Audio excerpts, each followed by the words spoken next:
الحمد للہ رب العالمین والعاقبۃ للمتقین والصلاۃ والسلام علی اشرف الانبیاء والمرسلین وعلی آلہ واصحابہ اجمعین، اما بعد۔ 2-3 دن پہلے ہم نے آپ کی خدمت میں کلمہ طیبہ لا الہ الا اللہ یعنی کلمہ توحید اور کلمہ رسالت، یہ 2 جز ان کے متعلق علامہ ابن شاہین علیہ رحمۃ کی کتاب سے درس دیا۔ آدمی کی کتاب سے کچھ اقتصابات اور کچھ شرح کے ساتھ کچھ اور باتیں جو لا الہ الا اللہ کو تو مختصر بیان ہو چکا، اس میں بہت ساری حدیثیں وارد ہیں اسی معنی مفہوم کی، لیکن اس میں پھر وہ نورانی ستون اور کی طرح اللہ کے بندگان خاص انبیاء اولیاء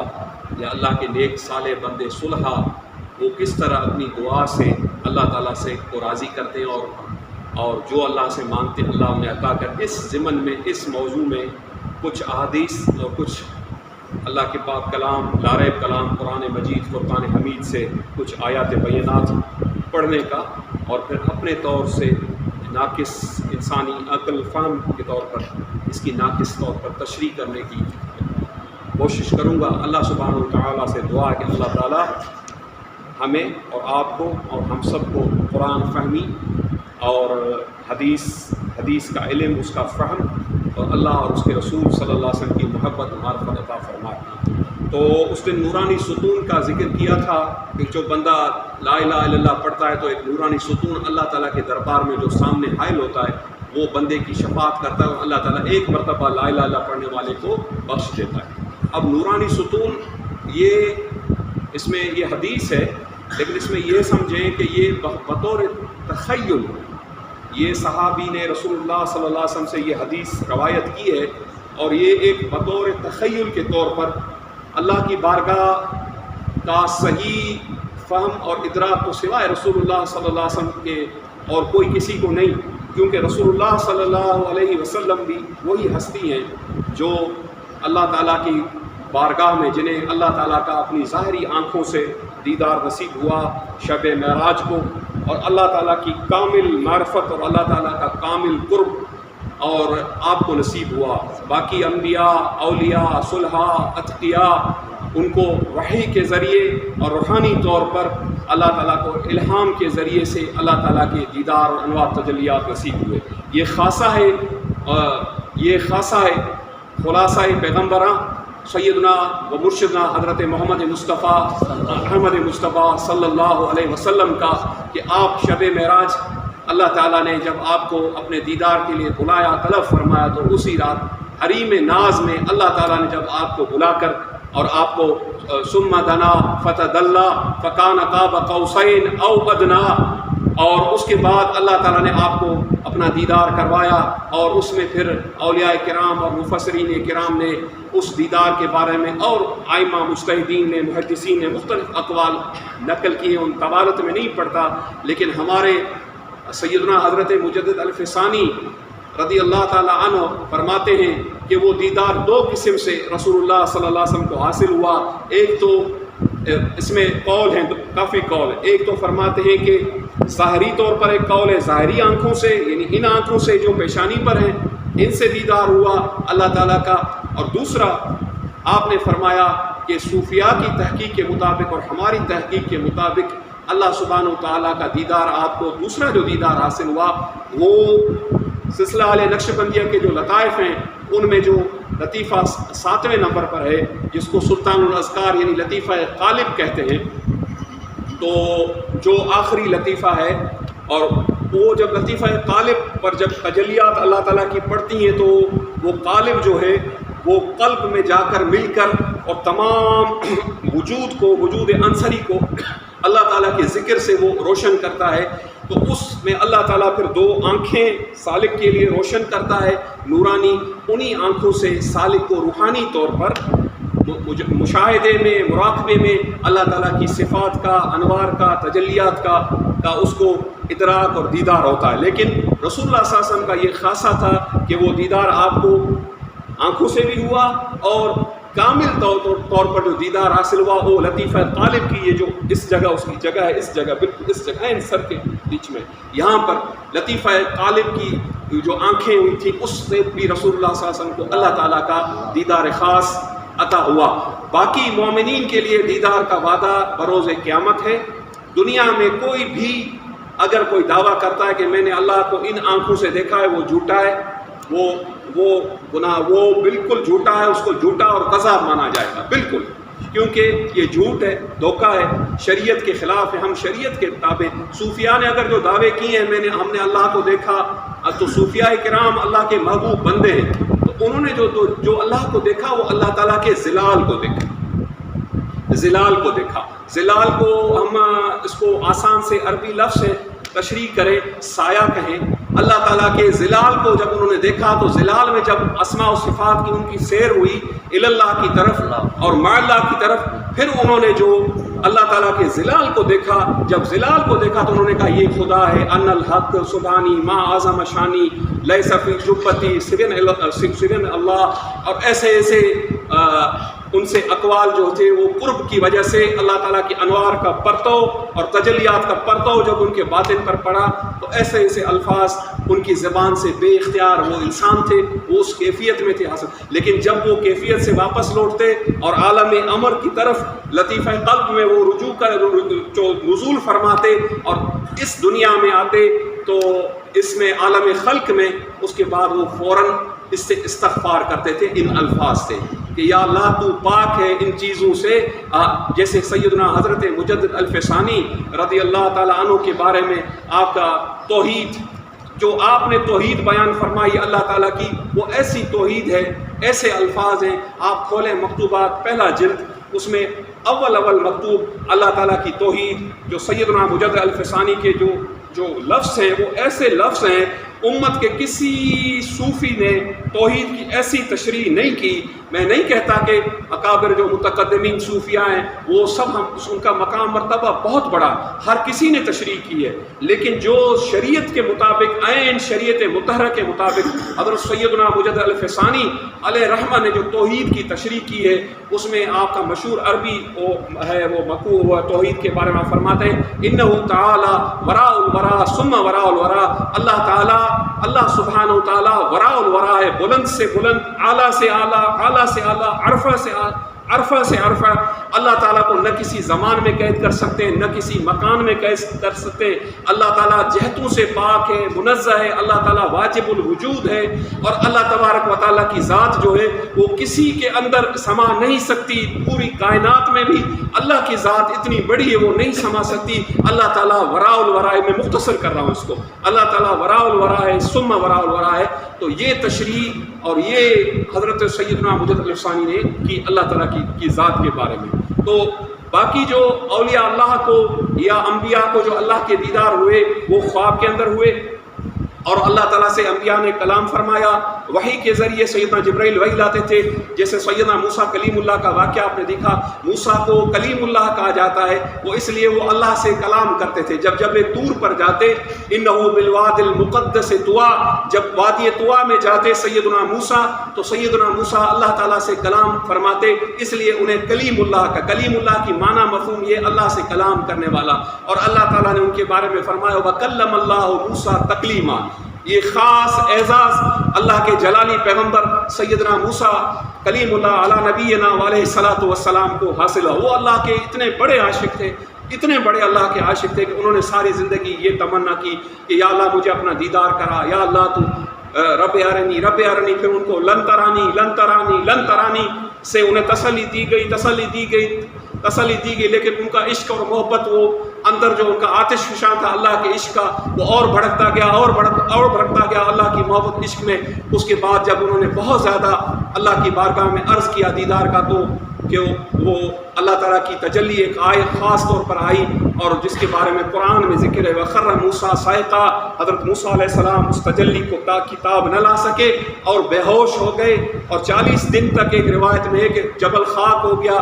ریزہ ہو گیا، سیدنا موسیٰ کلیم اللہ بے ہوش ہو گئے۔ جب اللہ کا اولو العزم پیغمبر جس کو کلیم اللہ کہا جاتا ہے، وہ بھی اللہ تعالیٰ کا دیدار کی ایک تجلی کو برداشت نہیں کر سکا، ظاہری تجلی کو، تو آج کل کا کوئی نام نہاد صوفی جو جاہل اور وہ دعویٰ کرے کہ میں فلاں میرا مرید بن جاؤ، میں تمہیں اللہ کا دیدار کرا دوں گا، جیسے آج کل جاہلوں نے، صوفیوں نے، گمراہ لوگوں نے جو شریعت کے باغی ہیں آفیسیں کھولی ہوئی ہیں کہ ہمارا جو مرید بنے ہم اسے اللہ کا دیدار کرائیں گے۔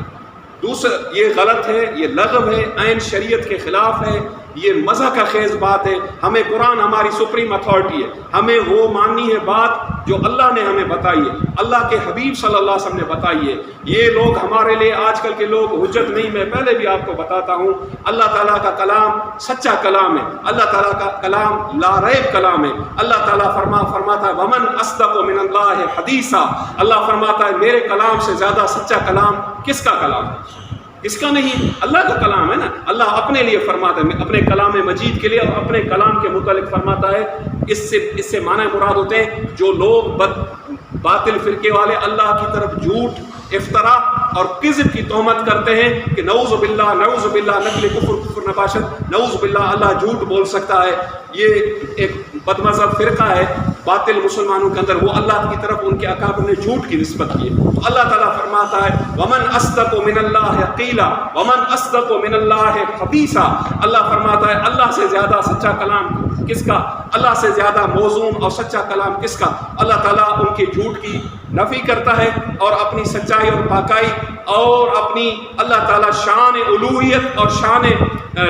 وہ اللہ تعالیٰ اپنی وہ قرآن مجید میں بیان فرما۔ تو ہمیں قرآن سپریم اتھارٹی ہے، ہمیں قرآن سے ہی سب کچھ حاصل ہوتا ہے۔ حدیث بھی قرآن سے ہی حاصل ہوئی، وہ استنباط ہے۔ رسول اللہ صلی اللہ علیہ وسلم قرآن کا آپ کے قلب اقدس پر نزول ہوا وحی کے ذریعے، اور پھر رسول اللہ صلی اللہ علیہ وسلم کی زبان اطہر مطہر سے وہ حدیثیں جو صحابہ نے روایت کی وہ ہم تک پہنچی۔ لیکن سب سے پہلے سپریم اتھارٹی قرآن ہے، قرآن کے بعد حدیث ہے، اور اس کے بعد رسول اللہ کے خلفائے راشدین المہدیین کی سنت ہیں، اور اس کے بعد ائمہ مجتہدین جو چار مذہبوں کے امام ہیں، اور صوفیہ میں بھی جو مجتہدین ہیں طریقت ہیں، پھر ان کی باتیں، ان کی اقوال اگر شریعت کے مطابق ہیں تو ہمارے لیے حجت ہے۔ اگر خلاف شرع سیدنا جنید بغدادی کا بھی کشف ہوا ہم نہیں مانیں گے اس کو۔ اگر خلاف شرع سیدنا عبد القادر جیلانی کا بھی کشف ہوا ہم نہیں مانیں گے اسے، کیونکہ شریعت سب سے سپریم ہے، شریعت سب سے بڑی ہے۔ اگر سیدنا امام ربانی رضی اللہ تعالیٰ کا بھی کشف خلاف شرع ہوا ہم نہیں مانیں گے۔ آپ بھلے مانیں، آپ کی مرضی، لیکن ہم نہیں مانیں گے۔ ہمارے اکابر اور اسلاف نے ہمیں یہ بتایا ہے کہ جو بھی بات، جو بھی کلمہ خلاف شرع ہو اس کو نہیں مانا، تعظیم کرنی ہے، اس کی بے ادبی نہیں کرنی۔ اور لیکن وہ ہستیاں ایسی ہیں کبھی خلاف شرع ان کے منہ سے کوئی بات ہی نہیں نکلی، وہ تو ان کا اٹھتی بیٹھتی وہ شریعت کی تصویر تھے۔ جن ہستیوں کا میں نے نام لیا یہ شریعت محمدی کی تصویر تھے۔ اگر شریعت محمدی کی کوئی ظاہری صورت اللہ پیدا کرتا تو سیدنا عبد القادر جیلانی کی صورت ہوتی، اگر شریعت محمدی کی کوئی اللہ صورت پیدا کرتا تو سیدنا امام ربانی کی صورت ہوتی، اگر شریعت محمدی کی اللہ تعالیٰ کوئی صورت تخلیق فرماتا اگر کو تو سیدنا امام اعظم ابو حنیفہ کی صورت ہوتی، اگر شریعت کی کوئی اللہ صورت تخلیق فرماتا تو سیدنا حضرت شاہ نقشبند رضی اللہ تعالیٰ عنہ کی یہ صورت مبارک ہوتی، اگر شریعت کی اللہ تعالیٰ کوئی صورت پیدا فرماتا، کوئی تخلیق فرماتا تو ہمارے مرشد کریم اس زمانے میں پاکستان کے اور دنیا کے تمام علماء مشائخ جن سے ہم نے سنا وہ فرماتے تھے کہ اگر شریعت محمدی کی اس زمانے میں کوئی اللہ صورت تخلیق کرتا تو وہ حضرت خواجہ محمد ابراہیم جان سرندی کی صورت، کیونکہ آپ کا اٹھنا بیٹھنا اوڑھنا بچھونا شریعت تھی، صرف کال تھا، کال پر آپ نے حال کو غالب نہیں ہونے دیا۔ کال اتنے بڑے صوفی، اتنے بڑے ولی، فیض کے سمندر، تجلیات کے محبت، لیکن اس کے باوجود آپ نے کال کو غالب کیا اور اپنے آپ کو بالکل شریعت مطہرہ کے جو سمندر ہے اس کو اپنے آپ کو جیسے سمجھے کہ کوزے کے اندر آپ نے اس کی معرفت کے اس دریا کو شریعت مطہرہ کے سمندر کے اندر سے بند کر دیا۔ یہ آپ کا خاصہ تھا، ہر ولی کا ایک خاصہ، یہ ہمارے مرشد کریم کا ایک خاصہ تھا۔ اللہ تعالیٰ نے اتباع سنت میں آپ کو وہ مقام اور وہ مرتبہ دیا تھا۔ اب وہ میں درس سے تھوڑا ہٹ کر دوسری طرف آ گیا، اللہ تعالیٰ نے آپ کو وہ مقام اور مرتبہ دیا تھا کہ وہ ہم نہیں بتا سکتے۔ سیدنا حضرت مجدد الفسانی رضی اللہ تعالیٰ عنہ کے پاس دیکھیں شریعت کی کتنی بڑی اہمیت ہے، کتنی بڑی۔ آج کل لوگ شریعت سے دور بھاگتے ہیں، نماز سے دور بھاگتے ہیں، داڑھی سے دور بھاگتے ہیں، اللہ کے گھر سے دور بھاگتے ہیں، درباروں پر ماتھے ٹیکتے ہیں، سجدے کرتے ہیں قبروں پر۔ قبر والا جو ولی جس کے پاس جاتے ہو اس نے ساری زندگی اللہ کو سجدہ کیا تب وہ ولی بنا، ایسا تو کوئی ولی نہیں بنا۔ ولی بنتا ہے اللہ کے سجدے کرنے سے۔ ولی وہ ہے جو ساجد ہے، ولی وہ ہے جو رکوع کرتا ہے، ولی وہ ہے جو قیام کرتا ہے، ولی وہ ہے جو قعود کرتا ہے، ولی جو ہے وہ تسبیح کرتا ہے، ولی وہ ہے جو اللہ کی تمجید کرتا ہے۔ ولی اس کو کہتے ہیں، نہ کہ ولی آج کل مونچھ منڈے، کلین شیو، شرابی، زانی، بدکار، انگوٹھیاں پہنے ہوئے جاہل صوفی اور پیر نام نہاد بزم خویش اپنے آپ کو اس کا لوگوں کو گمراہ کرنے کے لیے، اور جو نمازوں کا درس نہیں دیتے، لوگوں کو شریعت اور داڑھی شریف رسول اللہ کی پسندیدہ سنت اور انبیاء کی سنت تھے اس سے دور بھگاتے ہیں اور کہتے ہیں یہ سب ملاؤں کا کام ہے، یہ ملاؤں کے طریق ہیں۔ سب سے بڑا معلم کائنات کا، سب سے بڑا معلم اعظم جس نے اپنے بارے میں فرمایا ہے بعثت معلما، مجھے استاد بنا کر بھیجا گیا، استاد اعظم کائنات کا، انبیاء کا، مرسلین کا، امت کا، اغواص کا، اوتاد کا، قیوم کا، سیدنا محمد رسول اللہ کی ذات ہے جو استاد اعظم ہے، جو معلم اعظم ہے۔ انہوں نے فخر سے فرمایا بعثت معلما، مجھے استاد بنا کر بھیجا گیا۔ اس سے استاد کی فضیلت ظاہر ہوتی ہے۔ انہوں نے ہمیں کیا کہا؟ انہوں نے کہا کہ شریعت کی پابندی کرو۔ ان کا فرمان مبارک اللہ بار بار فرماتا ہے وَأَطِيعُوا اللَّهَ وَأَطِيعُوا الرَّسُولَ، میری اطاعت کرو اور میرے نبی کی اطاعت کرو۔ اللہ تعالیٰ کیا فرماتا ہے؟ اطیعوا اللہ واطیعوا الرسول، میری اطاعت کرو، میرے نبی کی اطاعت کرو۔ پھر اللہ تعالیٰ کو اپنے محبوب کی اطاعت اتنی محبوب ہے کیونکہ ہمارے محبوب مقام محبوبیت پر فائز ہے، اور مقام قرب میں آپ مقام قرب کے صدر نشین ہیں، جہاں انبیاء، جہاں مرسلین سب موجود ہیں، اس مجلس کے صدر نشین سیدنا محمد رسول اللہ صلی اللہ علیہ وسلم کی ذات ہے۔ اللہ کو اتنے محبوب ہیں کہ آپ کی جو پیروی کرے گا، یعنی شریعت کی پابندی میں داڑھی رکھے گا، نماز پڑھے گا اور شریعت کی پابندی کرے گا، اللہ تعالیٰ کو وہ بندہ بھی اتنا محبوب ہے اپنے محبوب کی ادائیں اپنانے سے۔ اللہ فرماتا ہے قل ان کنتم تحبون اللہ فاتبعونی یحببکم اللہ۔ اللہ فرماتا ہے میرے محبوب آپ لوگوں کو سنا دیجئے، آپ لوگوں کو کہہ دیجئے قل ان کنتم تحبون اللہ، اگر کوئی بندہ چاہتا ہے کہ ہمارا قرب حاصل کرے، ہمارا قرب کیسے حاصل؟ فتبعونی، یہ فتبعونی کہ وہ آپ کی اطاعت کرے، شریعت کی پابندی کرے، سنتوں کا اتباع کرے، پھر ہم اسے اپنا محبوب بنا لیں گے۔ یحببکم اللہ، ہم اس سے محبت کریں گے، اسے اپنی معرفت عطا کریں گے، اپنا قرب خاص عطا کریں گے۔ لیکن اس سے مراد وہ خالی شریعت کی پابندی نہیں، باطنی طور پر جب تک کسی صوفی کامل جو صاحب شرع ہے اور صاحب طریق ہے، صاحب معرفت ہے، اس کی صحبت حاصل نہیں کرے گا، تب تک مقام محبوبیت اور مقام قرب کی منازل وہ طے نہیں کر سکے گا۔ تو اس کے بعد سیدنا مجدد الفیضانی کے پاس ایک شخص آیا، وہ آپ کے پیر حضرت خواجہ باقی باللہ رضی اللہ تعالیٰ کا خلیفہ تھا، اور حضرت خواجہ باقی باللہ نے اپنے تمام خلفاء کو آپ کی خدمت میں ریفر کیا اور خود بھی مرید ہوئے، اپنی اولاد کو بھی مرید کروایا۔ یہ دنیا کا نرالا مرید ہے، اور یہ نرالا ایک اللہ نے آپ کو مقام عطا کیا کہ آپ کا پیر مرشد خود آپ کا مرید ہوا، آپ کو اپنی مسند پر بٹھایا، آپ کی جوتیاں سیدھی کی، آپ کے حلقے میں دو زانو ہو کر بیٹھا اور اپنی اولاد کو مرید کروایا، اپنی بیویوں کو مرید کروایا، تمام خلفاء کو حکم دیا کہ ان کا مقام اور مرتبہ بہت بڑا، یہ دوسرے 1000 سال کے مجدد ہے۔ اور حضرت خواجہ باقی باللہ کے میں آپ کو الفاظ بتاؤں، دیکھیں حجت اتھارٹی ہے اس وقت عالم اسلام میں، تقریباً 75% لوگ خواجہ باقی باللہ کے مرید ہیں۔ سلسلہ نقشبندیہ اس وقت عالم اسلام میں سب سے بڑا سلسلہ ہے۔ تو ہمارا مذہب امام اعظم ابو حنیفہ کا، جو آپ سب ہم حنفی ہیں، اس کے بعد سلسلہ نقشبندیہ اس وقت پورے بلا دنیا میں رائج ہے۔ میں نام گنوا سکتا ہوں، ہر جگہ سلسلہ نقشبندیہ کا فیضان ہے، اور امام اعظم ابو حنیفہ کا مذہب ہے۔ تو اس سب کے پیر ہیں سیدنا خواجہ باقی باللہ، اتھارٹی ہیں، امام ہیں، نقشبندی سلسلہ ہندوستان میں لانے والے آپ ہیں۔ تو آپ نے فرمایا کہ ہمیں اللہ تعالیٰ کی طرف سے ایک الہام آیا ہے، اور اللہ تعالیٰ پھر آپ نے ایک کاغذ مبارک نکالا اور اس پر چند محبوبان خدا جو کائنات میں افضل ترین تھے صحابہ کے بعد، تو اس میں آپ نے کچھ اسماء مبارکہ لکھے، اور وہ پھر خلفاء نے عرض کیا حضور اس میں کتنے ہیں؟ تو آپ مسکرائے، آپ نے فرمایا فقیر کی نظر میں، جو فقیر کے علم کے مطابق وہ 7 یا 8 ایسے محبوبان خدا ہیں جو میں آج کل لوگ پھر باس کو زیادہ کر دیتے ہیں، میں کہتا ہوں صحابہ اور تابعین کے بعد میں حضرت خواجہ باقی باللہ نے وہ الفاظ لکھے محبوبان خدا کے، اور اس کے بعد فرمایا ان میں حضرت شیخ احمد سرندی مجدد الثانی کا نام ہے، نامی اسم گرامی ہے اور بہت اعلیٰ شان کے آپ مالک ہیں۔ تو حضرت خواجہ باقی باللہ کا ایک خلیفہ جو آپ کے پاس آیا، سیدنا مجدد کے پاس، آپ سرند شریف میں تشریف رکھتے تھے، اس نے آ کر ہی حضرت مجدد کو عرض کیا آپ کے اور میرے پیر نے تو مجھے سب کچھ دے دیا ہے، معرفت دے دی، خلافت دے دی، مگر مجھے سب، آپ کے پاس کیا ہے جو آپ مجھے دیں گے؟ تو حضرت سیدنا مجدد الفسانی رضی اللہ تعالیٰ عنہ جو اتباع سنت میں رسول اللہ کی سنت کے اتنے عامل تھے، اور سبحان اللہ آپ کی اتباع سنت کے بارے میں بہت ساری باتیں ہیں میں بتاؤں گا۔ آپ نے اس درویش کو، اپنے پیر بھائی کو، اس صوفی کو آپ نے فرمایا فقیر کے پاس اتباع سنت کے علاوہ کچھ بھی نہیں،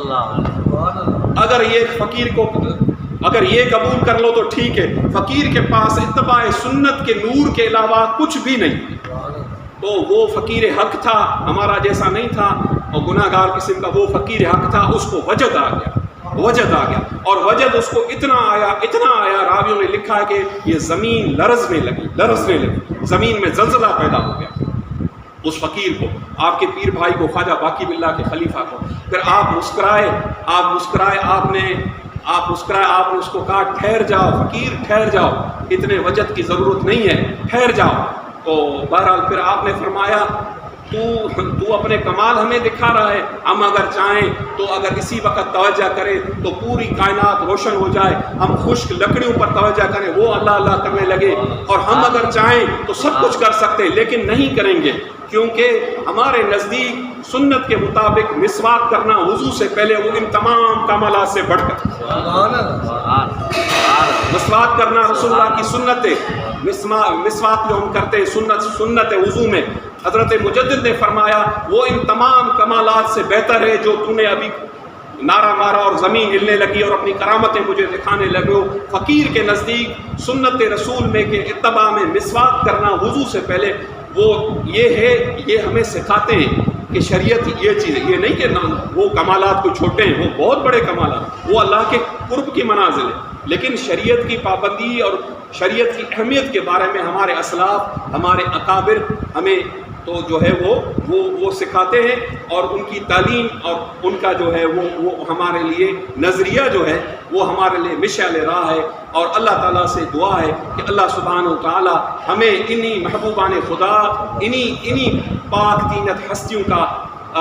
طریق نصیب فرمائے جن کے بارے میں اللہ نے فرمایا اہدنا الصراط المستقیم۔ روزانہ دعا کرتے ہیں اللہ سے، آپ فاتحہ شریف میں کیا دعا کرتے ہیں؟ اہدنا الصراط المستقیم، یا اللہ ہمیں سیدھا راستہ دکھا، سیدھا راستہ۔ دعا تو ہم کرتے ہیں علم نماز میں، یہ فاتحہ کے بغیر ام الکتاب ہے، فاتحہ کے بغیر نماز ہی نہیں ہے۔ اہدنا الصراط المستقیم، پھر ہم آگے کیا دعا کرتے ہیں؟ صراط الذین انعمت علیہم، ان بندوں کا طریق، ان کا راستہ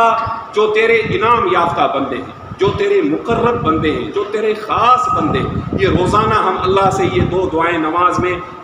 اور آپ اور ہم سب جو بھی نماز پڑھتے ہیں، فاتحہ شریف پڑھتے ہیں، سورہ فاتحہ شریف، الحمد شریف، تو ہم یہ دعا کرتے ہیں۔ تو یہ اللہ کے انعام یافتہ بندے، یہ منعم حقیقی کے یہ نائبین، یہ منعم حقیقی کے فیوزات کے مصدر اور مرجع، یہ محبت انوار و تجلیات، یہ ہستیاں، یہ ذوات قدسیہ، یہ کون ہے؟ اللہ تعالیٰ